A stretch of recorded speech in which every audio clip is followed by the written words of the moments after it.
I am Cindy Kelly, Atomic Heritage Foundation, and today is Thursday, November 7, 2013, and I have with me Margaret Parsons Powditch, and my first question to her is to tell me her name and spell it. Peggy Bowditch, that's B as in boy, O-W, D as in David, I-T-C-H. Thank you. And can you tell me something about who you are? You know, when you were born and where you were born? I was born in Washington, D.C. in 1934.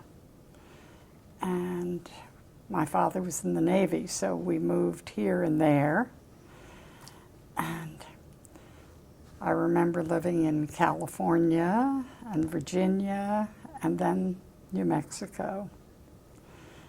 And when we first arrived in New Mexico, I thought it was the worst dump I'd ever seen.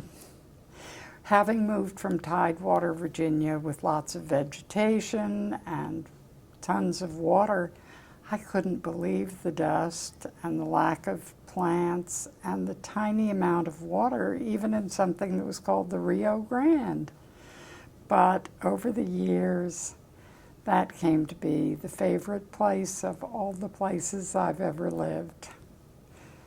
We go back from time to time, more to Santa Fe than Los Alamos.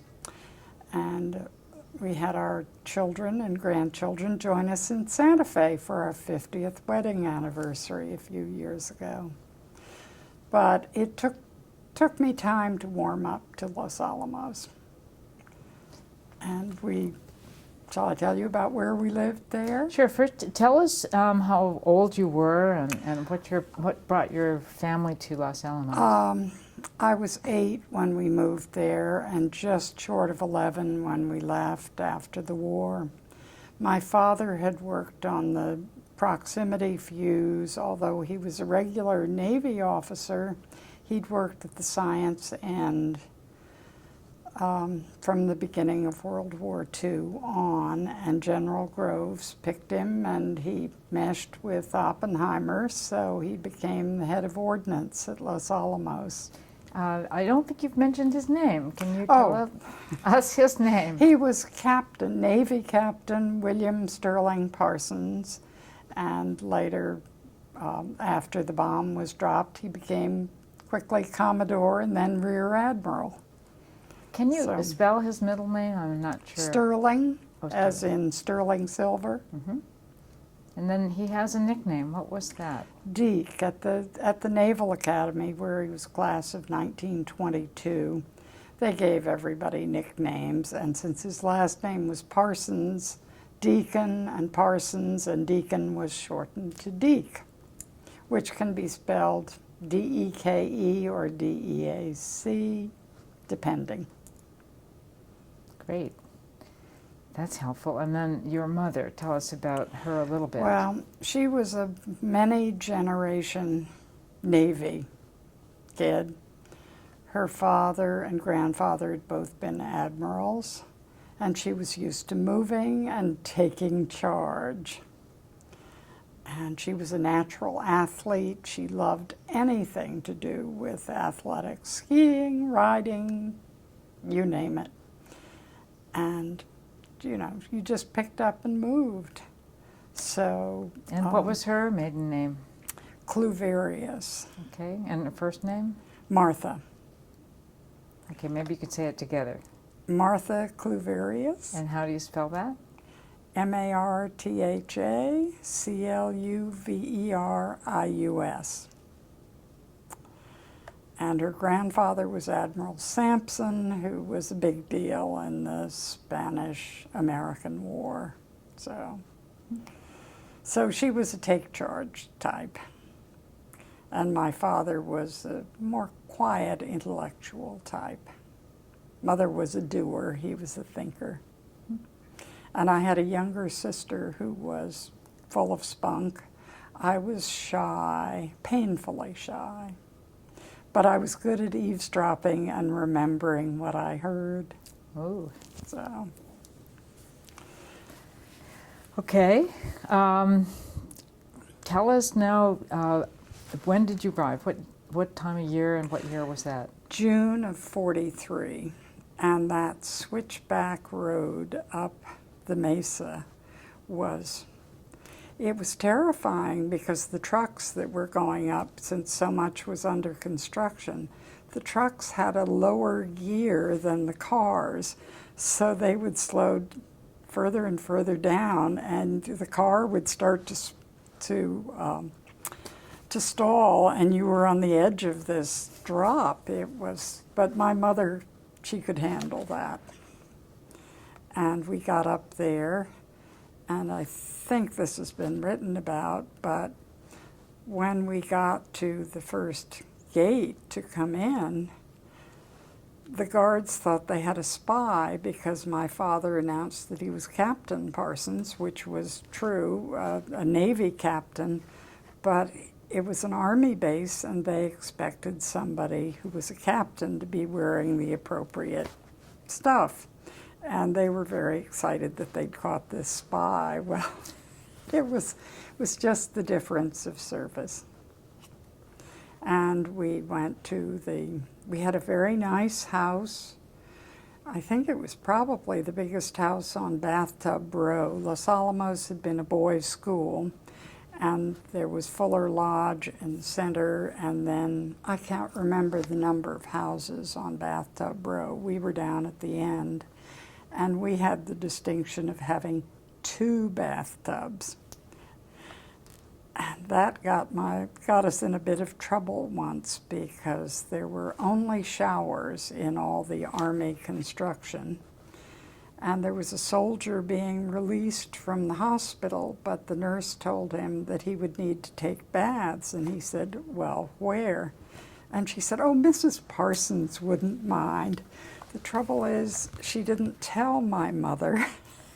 And Mother arrived home to find this poor soldier in the bathtub, which I'm sure embarrassed him more than it embarrassed her.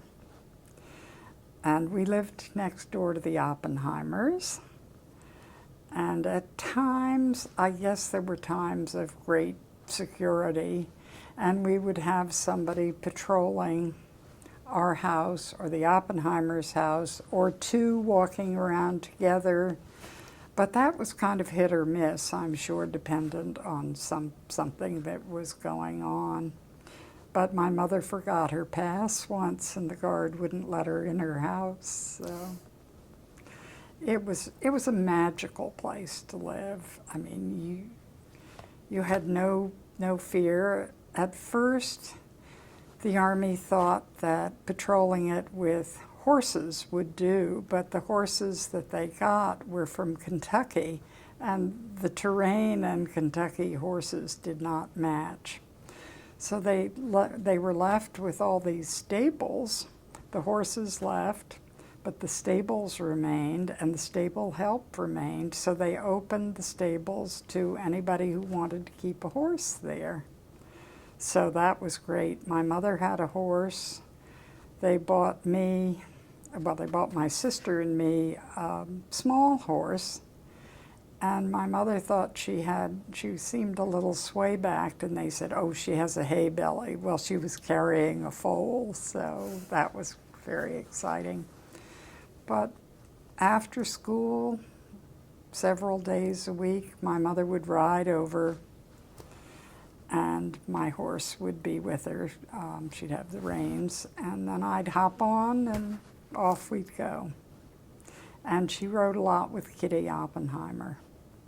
So that was, they were a good pair. Quite different, but they both loved riding, and I think Kitty liked the fact that my mother was a take-charge type and willing to give parties. So there were a lot of visiting firemen that came, and often I'd be passing hors d'oeuvres at cocktail parties. And I remember that one night I was told, shh, shh, someone named Nicholas Baker is here. But that was the code name for Niels Bohr, so I just listened for a while, and I I got both names, and I dare say I passed him cheese and crackers, but I don't remember anything about that. And after some party, probably a dinner party, somebody gave me a taste of that liqueur, orange curacao. I was maybe 9, and then I was alone one Sunday. I opted out of a picnic at Bandelier.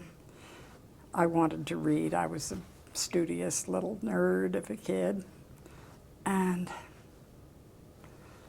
I thought, gee, I'd like some more of that orange curacao. Well, it was a locked liquor closet, but I looked at it. I didn't know where the key was, but I saw that there were 2 silver drawers above it. So I simply removed the drawers and reached in till I pulled the right thing out. And when my parents got home, my mother was appalled that I'd been drinking at age 9. My father was delighted because it showed I'd figured out how to get at the liquor. Another time that it was apparent that my father favored brains over good behavior, the famous English physicist Sir James Chadwick was at Los Alamos. And Chadwick had twin daughters, age 21, who'd been evacuated from England. And it turned out that my father, who went to Washington fairly often, would be taking the same train west as these 2 British twins. So Sir James asked Dad to watch out for them. Well, British twins of 21 don't want some old guy watching out for them. But the last morning as they were getting up toward Lamy, which is the station for Santa Fe, he sat with them at breakfast, and they ordered 2 eggs boiled precisely 3 minutes each. So my father explained the physics of the fact that 3-minute eggs at that altitude would be practically raw. They listened to his explanation, turned to the waiter, and said, 2 eggs boiled precisely 3 minutes. And the waiter translated that into soft-boiled eggs. So when Daddy told us the story, I was appalled that people would be so rude. What upset my father was that Sir James would have 2 such stupid daughters who couldn't understand a physics lecture. So, there were a lot of interesting people. My best friend at Los Alamos was named Joanna Jorgensen. She was, I believe, from Nebraska, a couple of years older than I was. But we had a great time going around together, and by day, our object would be to find courting couples somewhere in the woodland area. And by night, we'd just be out walking. But I think there is some connection between math, physics, science, and music, because practically every night you'd hear a quartet playing, 4 scientists getting together in a chamber group, having a marvelous time. So it really was a fascinating place to grow up. And people were, my father, who was in his 40s then, early 40s, was about the oldest person there. And the younger ones kept having babies, so there were a great many babies born at Los Alamos, and I think the birthplace of record was a P.O. box.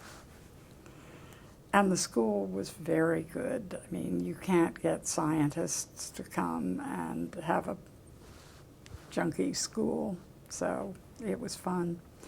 But I do remember there were IQ tests given at the school, and this was something I picked up at a cocktail party. Everybody was shocked.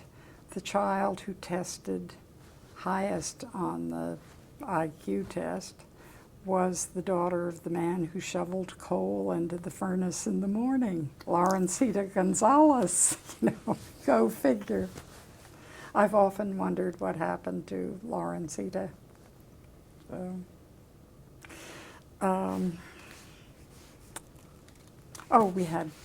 I told you about the horses, and each day after the hired crew of, well, we called them Indians then, from the local pueblo, would be carefully checked out. The daily help that could clean, and then the men who did work, they'd be carefully checked off at 4:30 or 5 o'clock and bussed down to the pueblo. But at night, we had first-run movies for 10 cents apiece. And here in the first row of the movies were all the Indians who'd been checked out. They would ride their ponies up, scale the mesa just to see the movies. They weren't spying. A spy under our very roof was our babysitter, Klaus Fuchs. He would come and take care of my sister and me, and since we were 5 and 8, we didn't need much looking after. But we had a piano in the house, and he loved to play the piano, so that was our babysitter. Then, when I got a little older, I was actually Peter Oppenheimer's babysitter. I mean, you shouldn't really trust a 10-year-old to babysit, but, with a guard walking around outside, what can go wrong? So what do you remember of that? Can you? What kind of little boy was Peter? I never had any trouble with him. I don't remember his sister Tony, and maybe later. But we were pretty close to the Oppenheimers, and the thing that impressed me, chicken pox was going around, and Oppie had been so carefully brought up, he'd never had chicken pox. So he got it as an adult, and he was really sick. But even though he felt like nothing, he would still go to work as soon as he was no longer contagious. I reveled in the fact that I could stay out of school with chicken pox. And about the first day I had chicken pox, I was lying in bed listening to the radio. My mother was out riding, probably. And they broke into the radio programming to say that President Roosevelt had died. And then they immediately went back to their previous scheduled program, which seems odd under the circumstances, but I'm pretty sure that's what happened. And when my mother walked in, I said, Mother, I heard on the radio that Roosevelt had died. And she said, oh, nonsense, you have a fever, you probably imagined it. And I kept trying to tell people that Roosevelt had died, but nobody believed me. So the next day she had an all-day ride planned with Kitty Oppenheimer. And she said, are you sure I should go? And I had planned a whole day of listening to soap operas and things. I was absolutely infuriated when all the programming was about Roosevelt. No soap operas. And when I finally went back to school, having gotten hooked on soap operas, I asked my mother if she would listen and tell me what happened. She gave me a look as if that were beneath contempt. So that was not her thing. And we had 2 dogs while we were there, and 1 tomcat. In those days, I think nobody thought of neutering and spaying. That came later. And our tomcat was a Marmalade guy, and he appeared to be the father of every litter.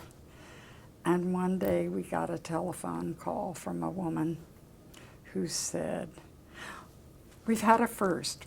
We have a litter of kittens," and Taffy could not have been the father.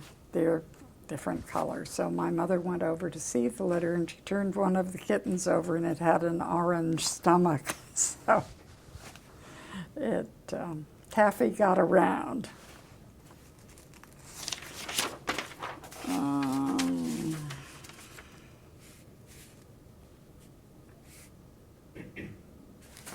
I think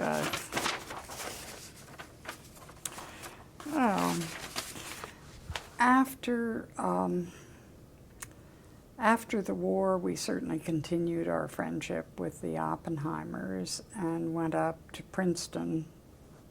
It's hard to remember how often, but the friendship continued, and it was fun to go and visit them.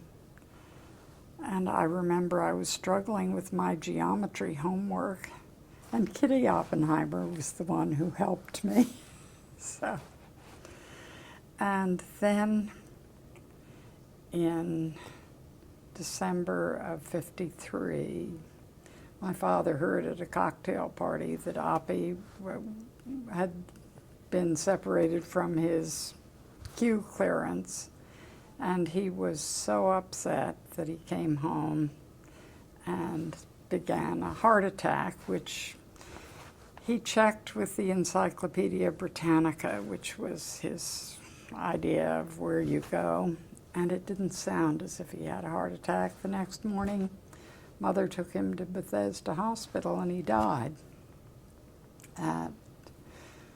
a week after his 52nd birthday. And of course, Oppie did lose his security clearance.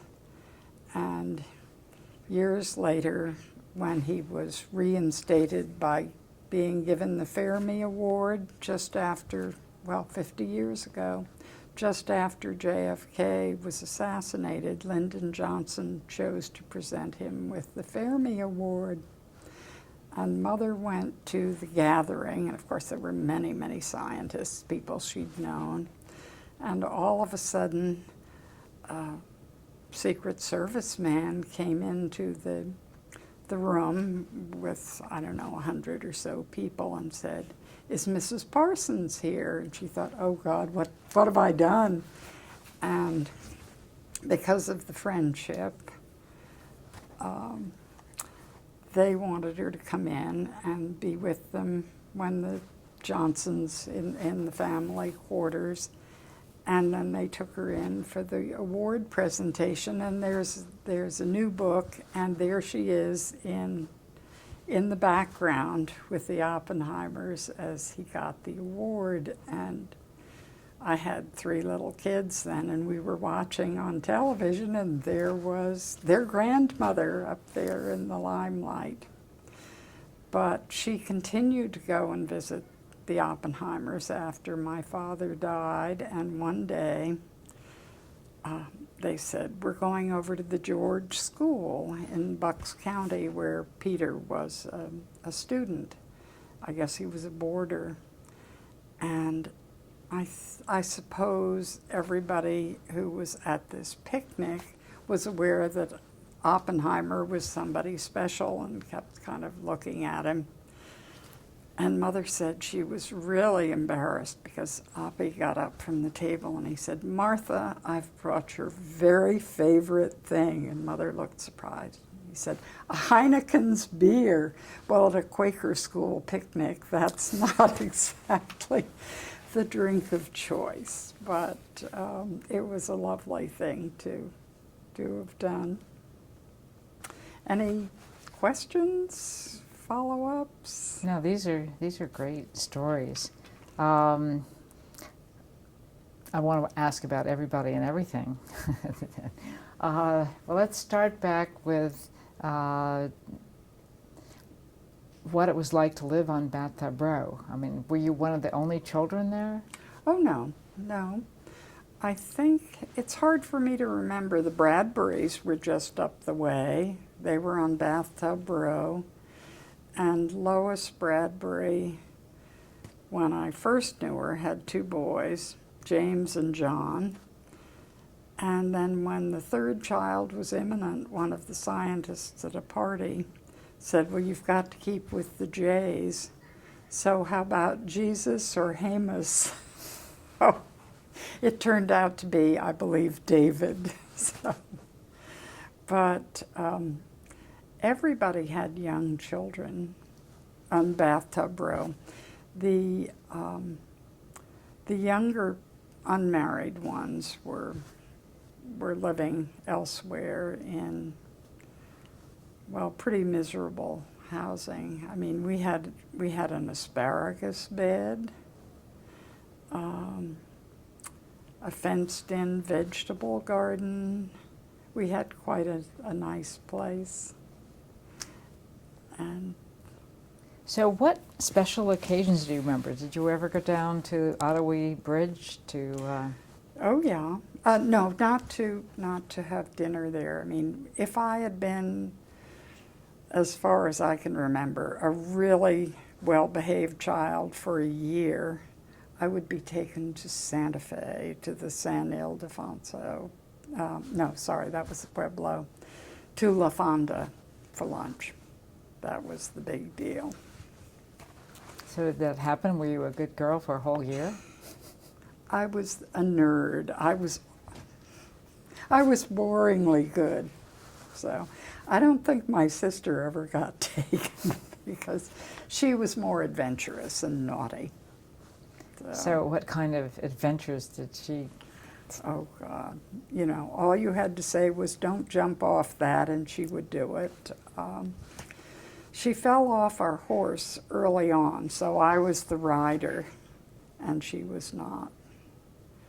But, you know, I remember we were going to some kind of potluck supper at school, and my mother had made deviled eggs. So, of course, my sister, and I'm sure this was an accident, she stepped in the deviled eggs. So that made life a little difficult for her. I did try to cook at Los Alamos. Our mother was not a cook, and I'd get a cookbook, and my sister would be the lookout. You know, when Mother came home, she didn't want to catch us messing up the kitchen. But I would try to make, I can't remember whether it was brownies or fudge, probably brownies because they had to rise. And, you know, following The Joy of Cooking, which was not written for that altitude, I made the worst mess. I mean, even my sister and I couldn't eat it. And when she'd call out that Mother was coming, I would quickly ditch the pan of failed brownies on a lilac bush outside the back door, and then quickly clean it up. And since Mother didn't come in the kitchen first thing, we had time to clean up.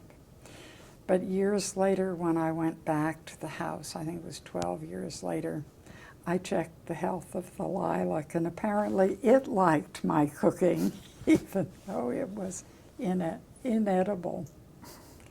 But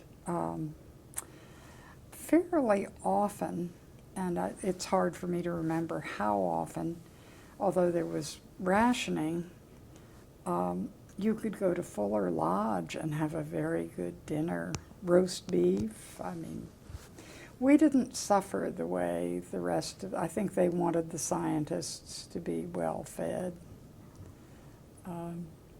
And I can't remember whether that dinner at Fuller Lodge was open to everybody or not. General Groves would show up now and then, and he was a terrific administrator. I mean, he got the Pentagon built, and then he was head of the Manhattan Project. But he was basically, I would describe his personality as bully. And there was an Army colonel, maybe, Whitney Ashbridge, who was, I think he was a graduate of West Point and a very nice fellow, but Groves was a regular Army officer and Ashbridge was maybe engineering duty only.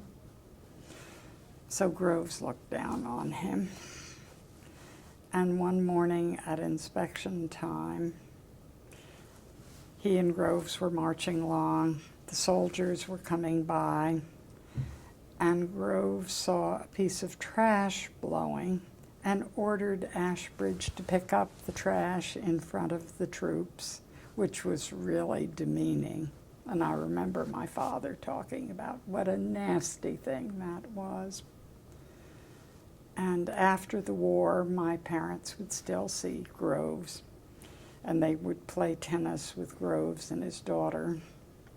Groves was the kind of tennis player who did cuts and nasty shots. His daughter, Gwen, she was a good player, but I remember General Groves asking me, he said, "Would you like me to send your father back to Los Alamos?" Well, since I loved oh, yes. Of course, he was just fooling, just, typical bully type, taking advantage of a kid's enthusiasm.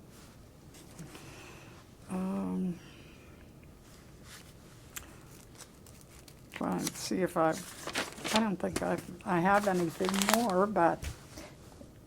Tell me about the relationship between your father and Groves. They had worked together before the war? I don't think so. I think Groves asked Vannevar Bush for his suggestions. First, of course, being an Army base, they wanted an Army ordnance expert. But Bush said, the guy you need is Parsons. Well, Groves was more interested in somebody who could do the job than somebody.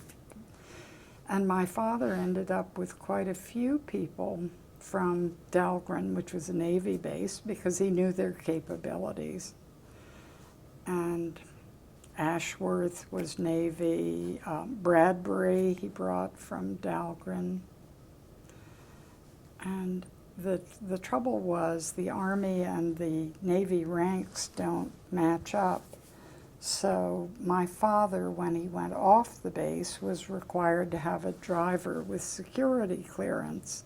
And he would call for a driver and he'd say, "This is Captain Parsons." And the guy at the other end, at the motor pool, would say, "No cars for captains," because, so eventually that would get worked out. And I remember one hair-raising trip, there was a secured driver. He had the right clearance, but he didn't know how to drive properly. So we got through the guardhouse, and the minute we were out of sight, my father said, "Son, you sit here, I'll drive." So that, but since my father's family lived in New Mexico, we would go with permission to Albuquerque for Thanksgiving once or twice. And there was a lot of social life. There was square dancing, and I think Bernice Brode was behind some of the exchanges. They had square dances, and they would invite the Indians from the San Ildefonso Pueblo to come up and observe the square dances, and then we would be invited to go down there and see their dances. So a lot was going on, and one night I came home from a dance and got violently ill. Apparently I'd been bitten by a black widow spider playing outside, and I was taken to the hospital and in an ambulance. That's pretty, when you're 10, that's a big deal. And of course, my parents feared for my life, but I just thought, hey, this is exciting. And I recovered in a day or two. But that was their best guess about what had happened.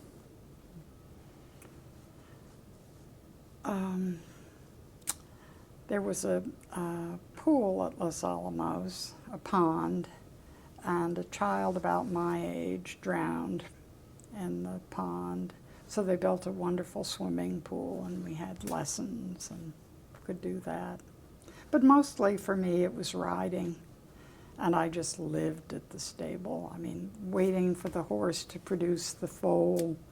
But being the nerd I was, when it was 8 o'clock, I had to go home, and the foal was born at 9.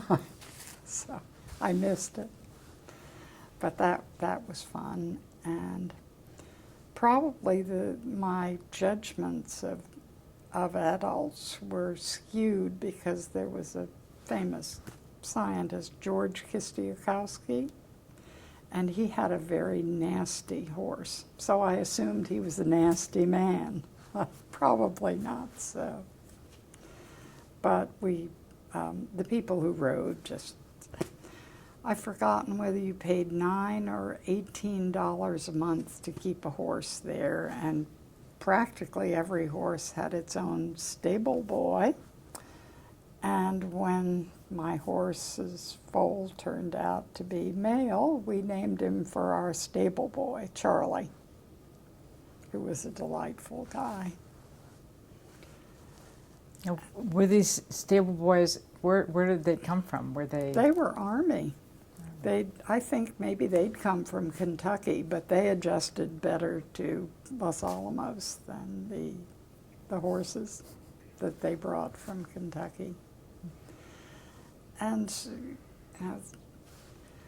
I guess I just didn't know what was going on, nor did my mother. My father came and went. He went to Washington quite often.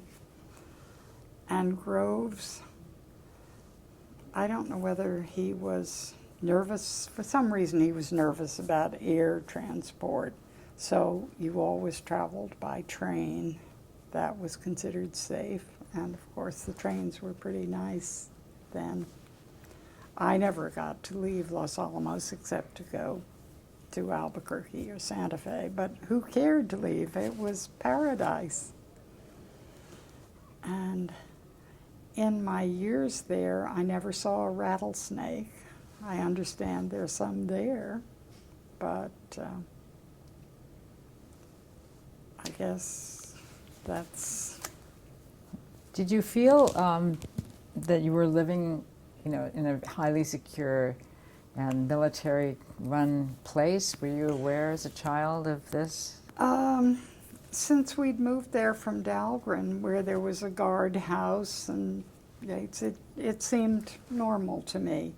There was the inner sanctum called the technical area, where the men worked. And my sister, of course, I hooted with superiority when she couldn't say it properly, and she called it technic malaria. So. But, you just felt safe, but I'd felt safe in other places. And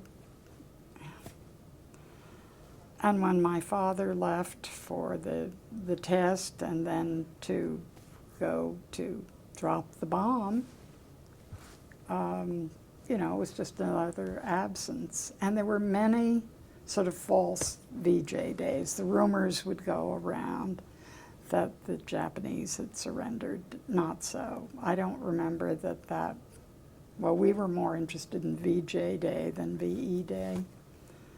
But I vaguely remember hearing my father had been on the mission, and, so can I ride today, Mom, kind of thing. And because he died so young, I never really talked to him much about it.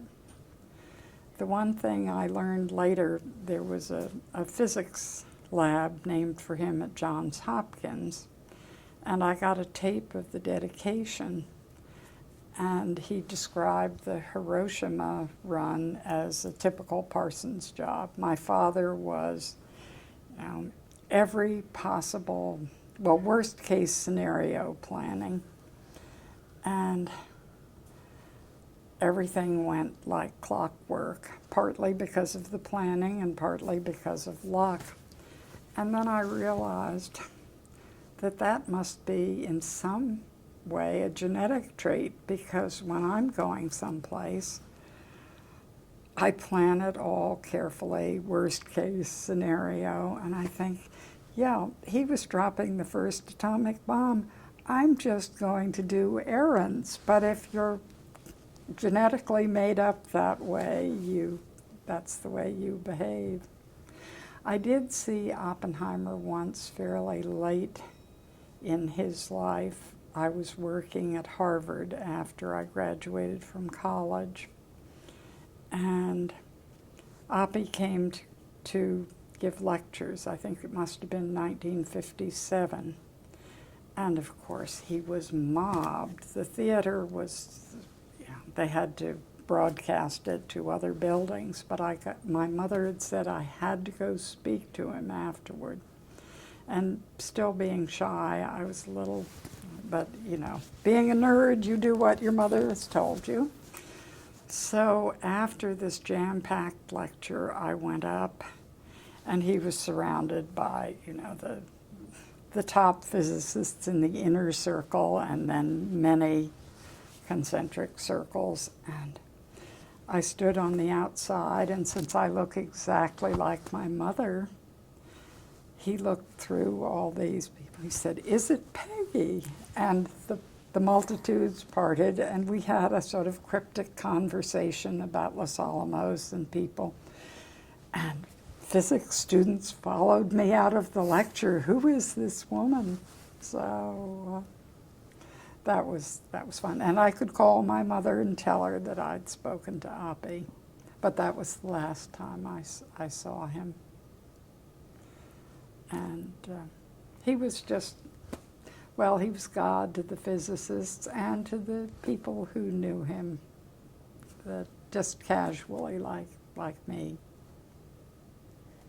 So the stories are that if Kitty was not disposed to be the host for a party, that it really fell to your mother and your parents to be the host. How did this work, and what were those parties like?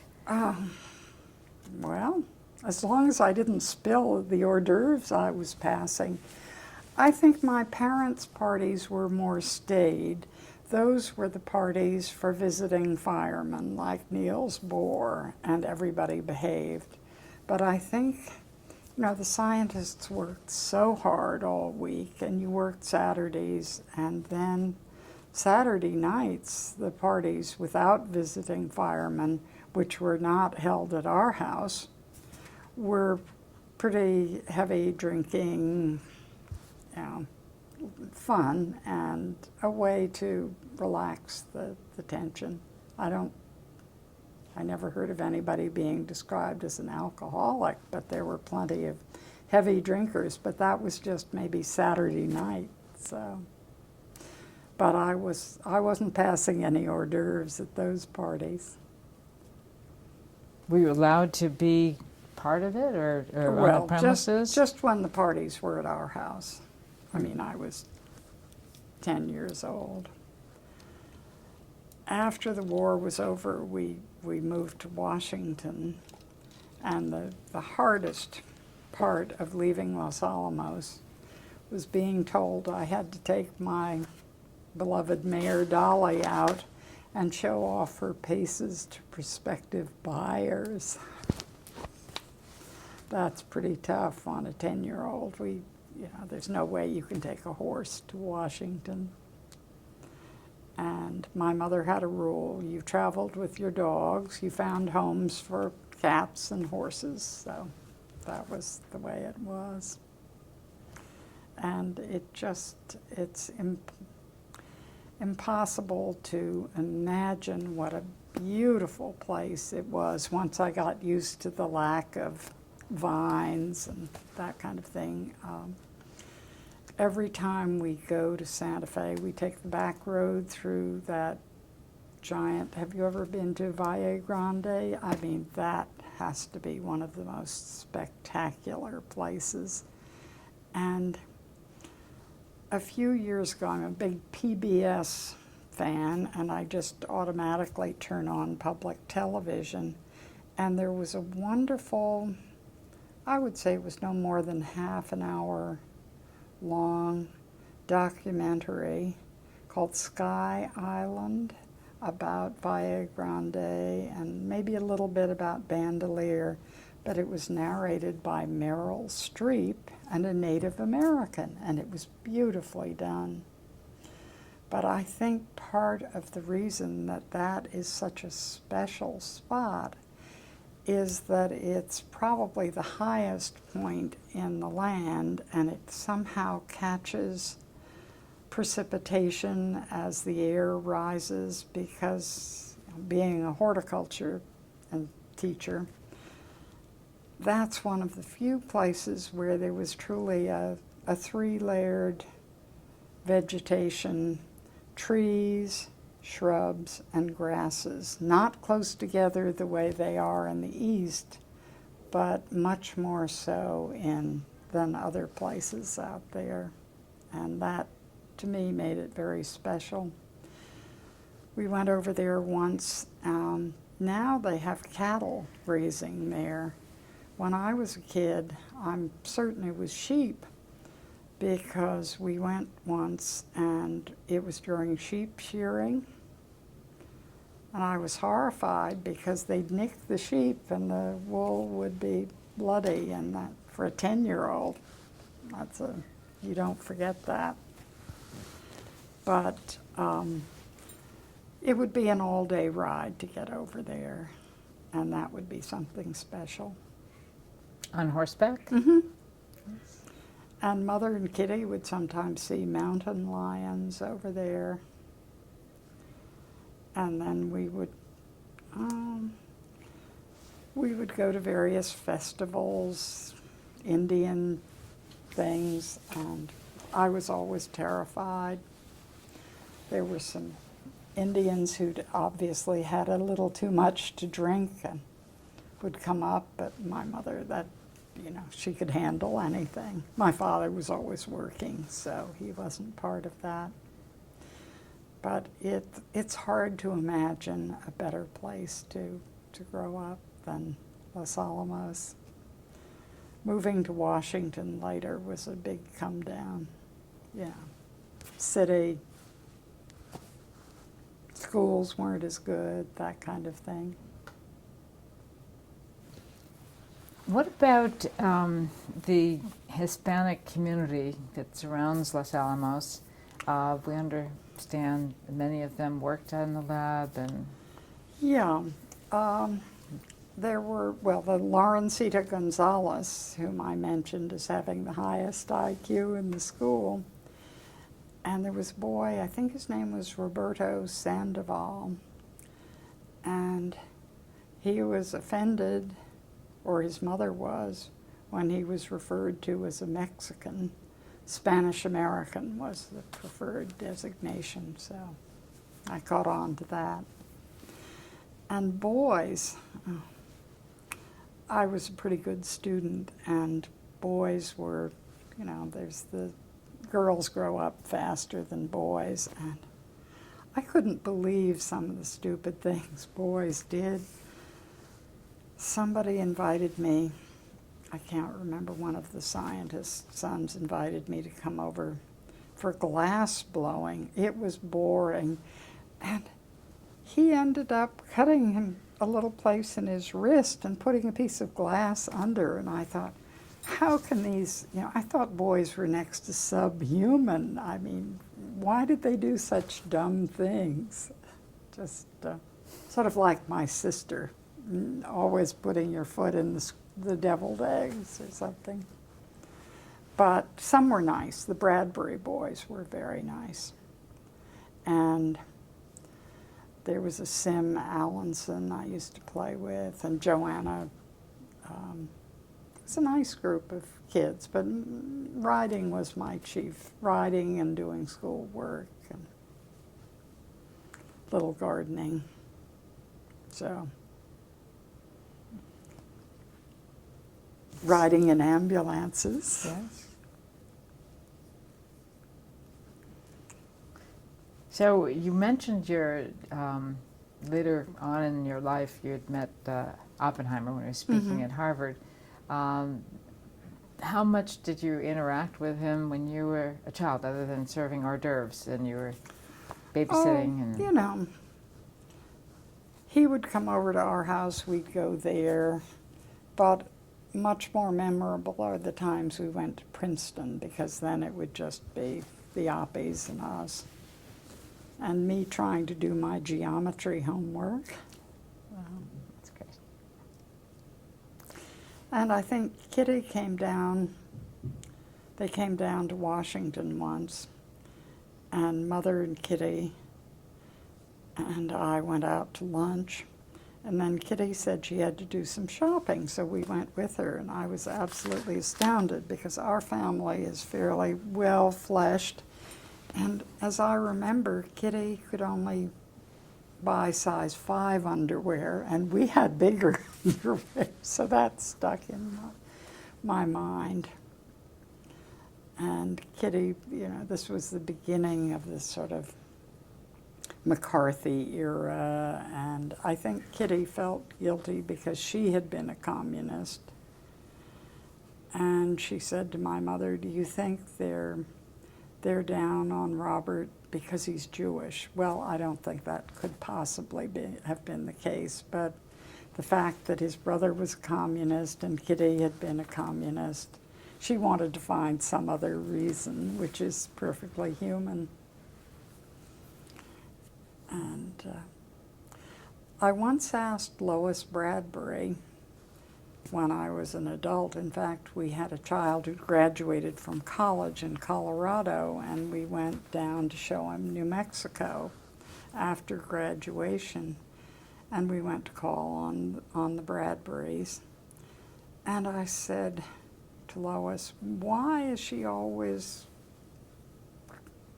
portrayed as such an unpleasant person? That wasn't my memory of Kitty at all. And Lois said, that's easy. She respected your mother. She liked your mother. She was a completely different person with your mother than she was with other women. Although I understand from reading a book, she would have brief friendships with people and then drop them. But that was not the case with my mother. I don't think she was a natural mother, and I gather she drank too much. But it was hard on wives because husbands worked so hard. And, you know, luckily Kitty had riding. But Sounds like your mother was also very energetic and engaged, so yeah. she took well to the isolation and the Oh, yeah. your husband. I mean, her husband being. she was used, I mean, from the time she was a kid, she had grown up on Navy bases and having a husband or a father who was away a lot of the time, so it was a natural. I do remember, and I can't be sure just who this was, but I suspect that since Ashworth was the weaponeer on the Nagasaki flight, it had to have been his wife. And she heard that that my father had decided he would be the weaponeer on the first and Ashworth on the second. And this woman, whom I knew, but not well, came over one night and she burst into tears, asking my father to change his mind and not send her husband on this dangerous mission. Well, an adult bursting into tears? I didn't know adults cried, I mean. So that made a big impression on me. And of course that flight was fraught with peril for various reasons. And Ellen Bradbury was even thinking of making a movie on that flight because it was so interesting, because it didn't go like clockwork and, you know, barely made it back. It was really the one that you would like to see a movie about because so much happened. I think one of the planes, as Ellen said, one of the planes that was supposed to rendezvous at a certain altitude got the altitude wrong and circled and circled. Meantime, the other planes were using up fuel circling at the stated altitude, And finally, the plane that had gotten it wrong figured the others had not made it, turned, headed home, eventually broke radio silence and said the other planes had never arrived. Therefore, it was assumed that they'd gone down at sea.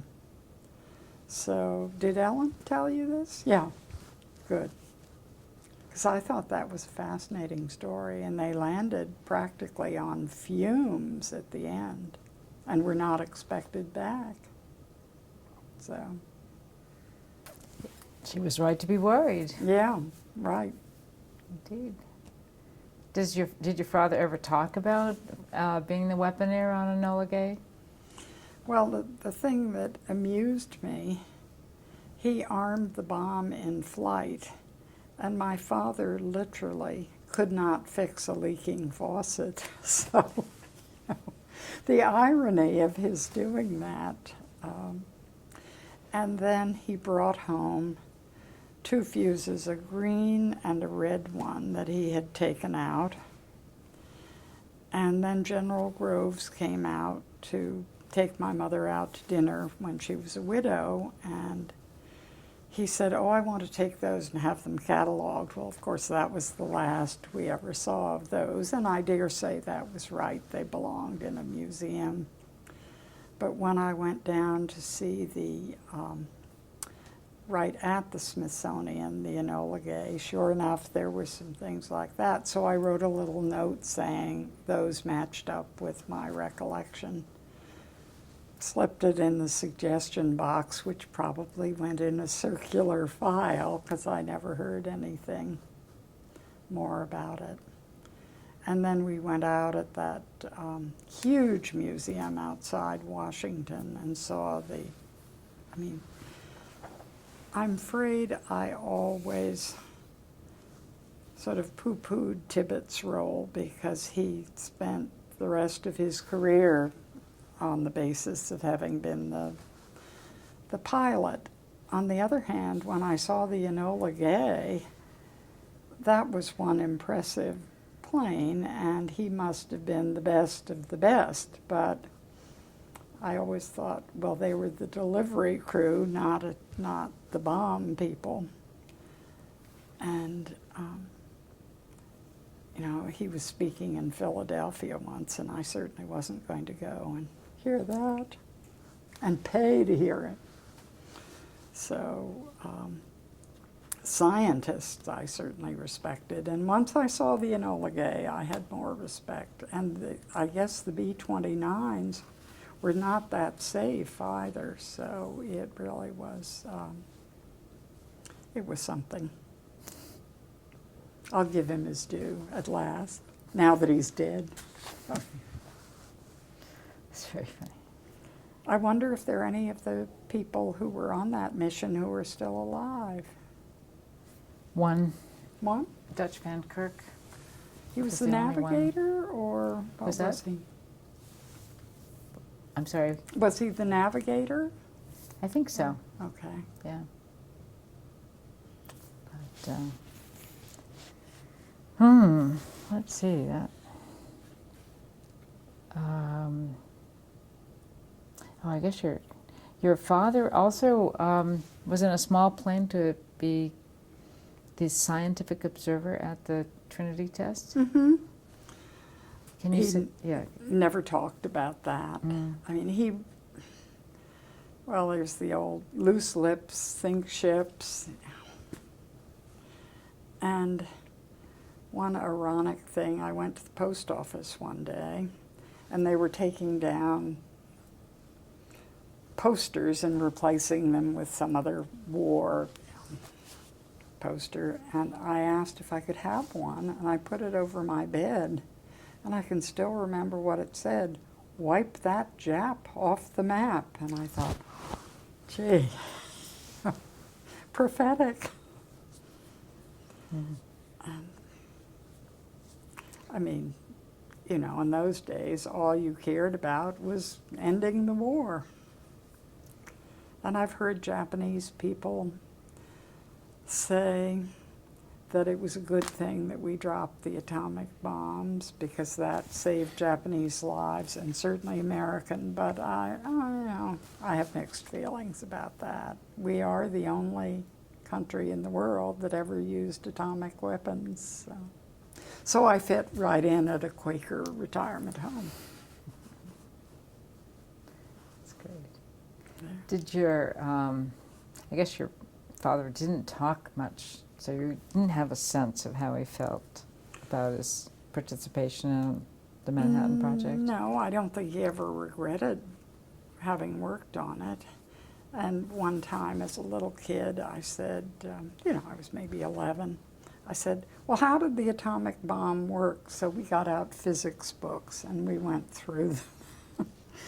It went over my head pretty quickly. Another time I asked him how to play chess, and he didn't want to sit down and do something elementary. He got out the Encyclopedia Britannica, and they had all the moves of the World Chess Championship of the year, the latest year the Encyclopedia Britannica had been published, the one we had. And he said, now you do this, and I do this. And I was infuriated at the end, and he said, oh, I won. And I thought, at least he could have given me the winning. So that was my first and only chess game. How to kill a kid's interest in one easy step. But he took everything we asked seriously. So, and my mother was forever trying to teach us how to play games. My sister was a better athlete than I was, but horseback riding was about all I mastered. And then flower shows in later life. Tell me about, you mentioned on the phone, Sunday picnics at the Bandelier National, what is now Bandelier National Monument. We used to go, we'd pack a lunch and go off in the Jeep, not always to Bandelier, but the trouble was my mother would take a New York Times along to use as fuel starter. We'd pick up some, my sister and I would be sent to find some small sticks and things.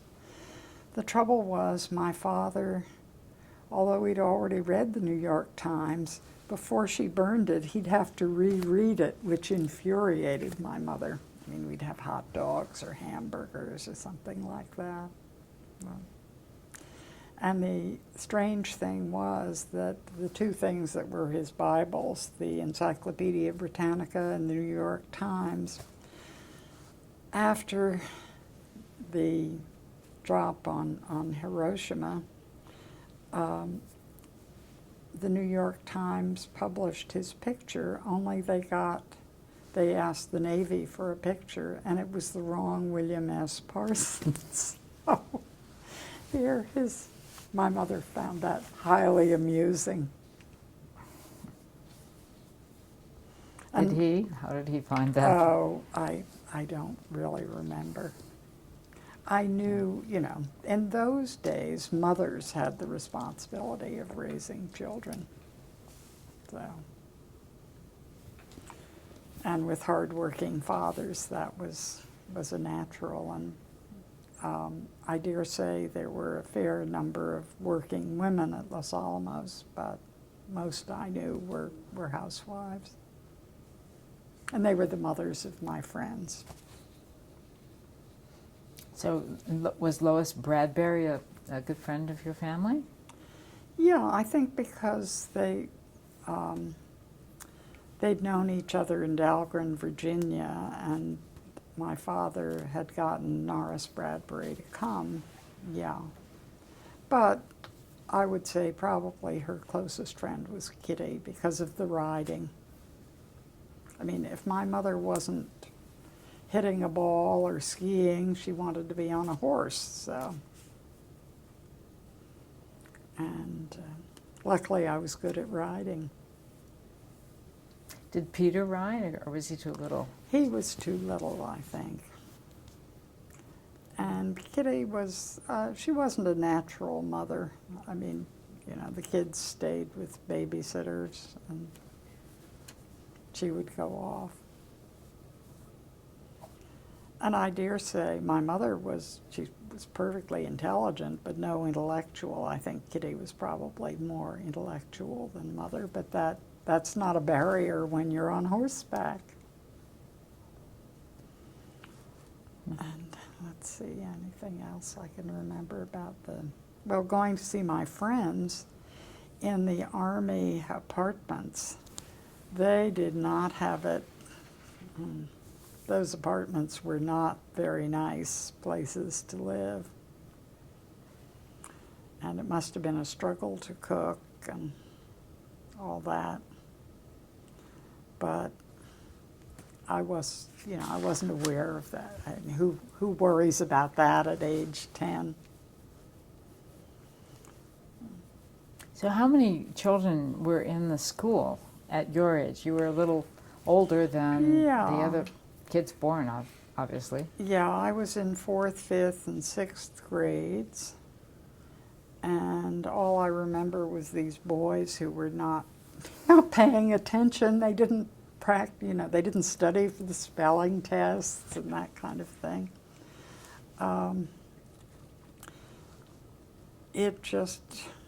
Well, we certainly had one class. I believe there was a high school, but I don't know. I left in 6th grade, and because there were no houses available in Washington, we lived in Worcester, Mass. For 3 months. So I had 3 months in Los Alamos, 3 months in Worcester, and then 3 months in Washington at the end of 6th grade. And that leaves great gaps in your education when you keep changing schools. I have yet to study grammar anyplace. It was either the thing that they had just finished studying when I arrived or were about to study when I left. So it's, but you certainly, I think, get an education living in different parts of the world. And hearing that, you're not worth much if you can't understand why eggs aren't cooked after boiling 3 minutes at 7,000 some hundred feet altitude. Oh, you had mentioned something, no, you did talk about that, sorry. Any more comments on Klaus Fuchs? All I remember was the man simply came and played the piano all evening. My sister and I could get up to all sorts of stuff upstairs, but I really have very little recollection of him, except that he was there and my parents felt comfortable going off with him playing the piano. Who played the piano in your family? I did a bit, but the piano came with the house, I'm pretty sure. We would not have moved a piano out from Virginia.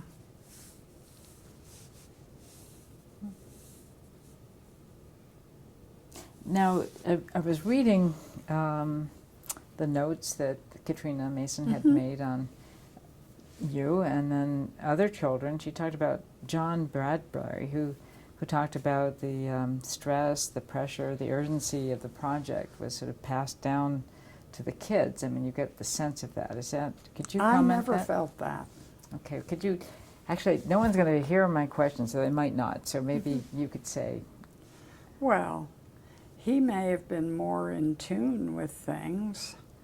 I certainly was much more in tune with daily life, and my father came and went so much that I just accepted that. And I think perhaps the closest I came to sensing stress was when Oppie had to go to work, despite the fact that he was just starting to recover from chicken pox. That seemed a little strange when I had a long time at home listening to soap operas. This poor man had to go to work. I mean, the injustice of the thing. I don't know whether I figured Oppie would have been enjoyed listening to soap operas or not. But I didn't even know why they were called soap operas. It was because they were for housewives, and the advertisements were for soap, Oxydol and things like that. So that's why they're called the soaps.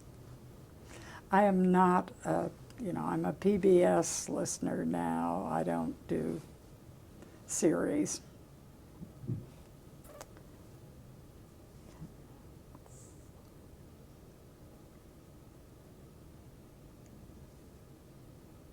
Gosh, I think we've done a great job.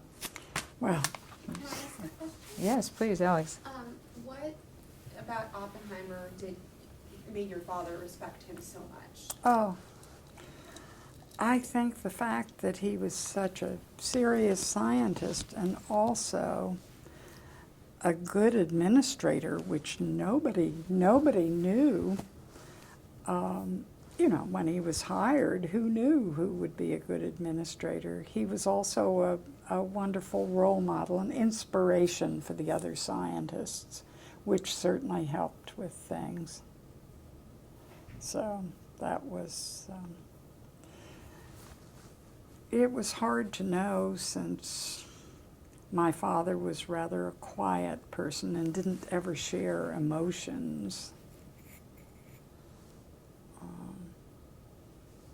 I guess I'm relatively clueless, as my children would say, and even my grandchildren.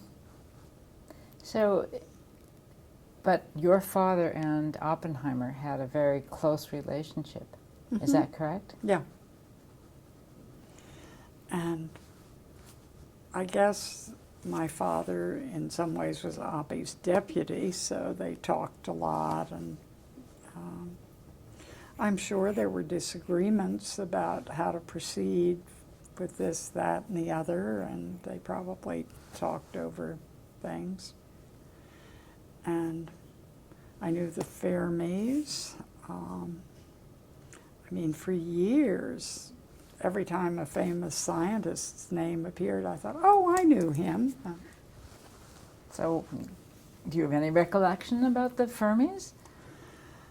Well, I remember Laura Fermi. I don't think they lived on Bathtub Row for some reason. Bathtub Row went to the people who came first, and Fermi was at the University of Chicago, so he maybe came later. Certainly he was a very highly respected scientist.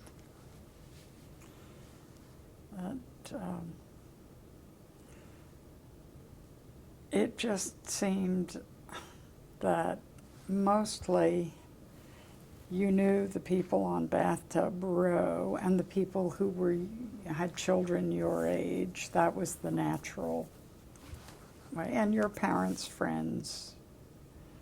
So, and as I say, the only social life I saw among adults was the cocktail party circuit for the visiting firemen that my mother would do. She wasn't much of a cook. I can't imagine what she served, but I think drink was more important than food at those things. And of course, I don't know whether this has been written about, but the effect of alcohol at that altitude, it hits you much faster if you're not used to drinking there. So visiting firemen would be disarmed quickly with a few drinks. When you use the expression visiting firemen, what do you... Well, somebody like Niels Bohr, who wasn't there. It's hard for me to remember just why we gave those cocktail parties. The Niels Bohr one sticks out in my mind. And figuring out the liquor closet, that kind of thing. But my mother, having this military background, she was a natural to organize things. So how did she communicate with folks when there was time for a cocktail party? Did they send notes around? Was it done at I work? have no idea. Did you have a telephone? Oh, yeah. Was it a party line where you could I don't remember individual that it phone was. line? We had party lines in Maine, but I think that was my first experience with a party line. And once my mother was permitted to go and visit her father back in Massachusetts, and my sister and I both wore braids, and she said, "Can you braid the girl's hair?" And my father said, "Yes." And then she laughed, and he said, "I guess it was knitting I knew, not braiding." So I don't know who braided our hair, but pigtails were the way to go.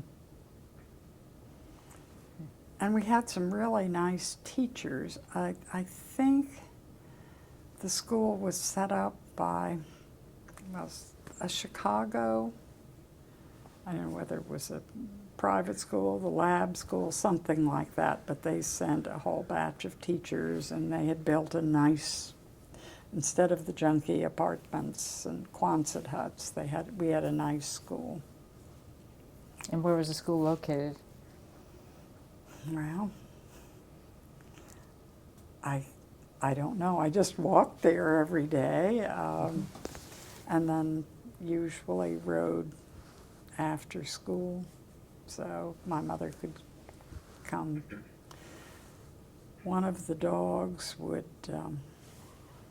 sometimes come with us on the rides. So. And I hung around the stables a lot. The stable boys were extremely friendly and pleasant. And the horses, except for Kistiakowski's, were friendly and pleasant.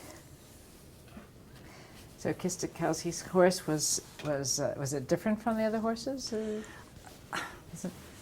Well, the explanation given was that he had been castrated late in life, so he was either angry about it or still had those take charge. You stayed away from him, and mares with foals, he would not be very nice to the foals. So I suspect that's as good an explanation as any. But Kisty liked him, so.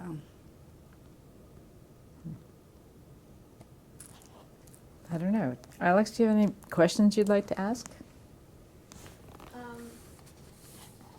Could you maybe talk a little bit about your father, how your father became such an expert in ordnance? Do you know anything about that?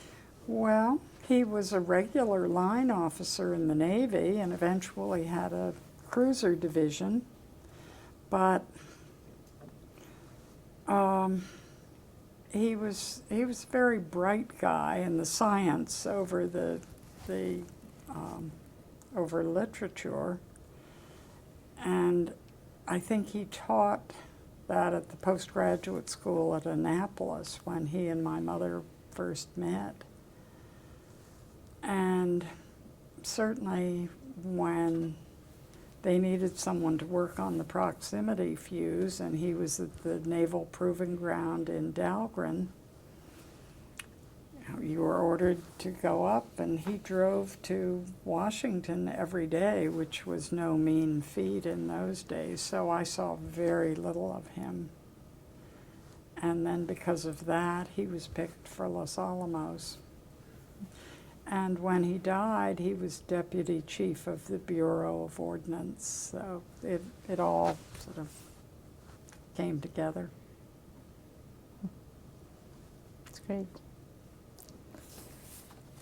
So, do you think we've covered everything?